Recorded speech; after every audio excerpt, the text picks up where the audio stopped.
কি অবস্থা মোনা? ঠান্ডা দিনকাল কেমন কাটছে? ভালো কাটছে তো? খুব ভালো কাটছে।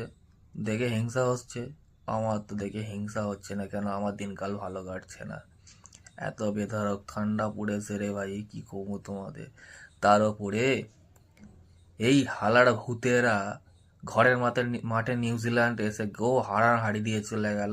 আবার ঘরের বাইরে খেলতে পাঠালাম, সেখানে অস্ট্রেলিয়ার কাছে যে কি লজ্জাজনক ভাবে হারলো কি বলবো।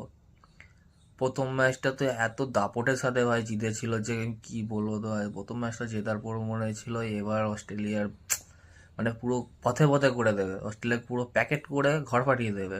যদিও তারা ঘরেই রয়েছে তবুও ঘরের থেকে দূরে ছিটকে ফেলে দেবে।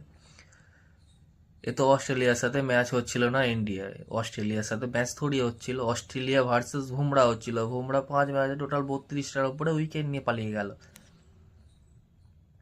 বুমরা একা যেন অস্ট্রেলিয়ার সাথে ম্যাচ খেলছিল, আর বাকি সবাইরা ওখানে সব কবাডি খেলতে গিয়েছিল। এরকম যদি খেলা ছিল ভাই না যেতেই পারতেন, না গেলে তো আরো ভালো হতো না। কি খেলান দেখালে।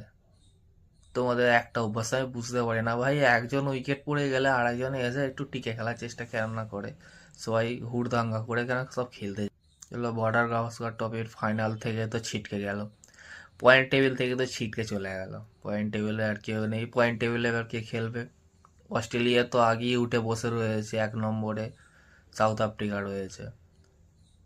ইন্ডিয়াতে এবারে নেওয়ার দরকার ছিল বর্ডার গাভাস্কার ট্রফি, সেই হিসাবেই খেলছিল, কিন্তু সেই হিসাবে খেলতে গিয়ে বোঝা পেতে নিয়ে চলে এসছে। যাও, ঘরে গিয়ে শুয়ে পড়ো এবার ঠান্ডার মধ্যে কম্বল ওড়ে।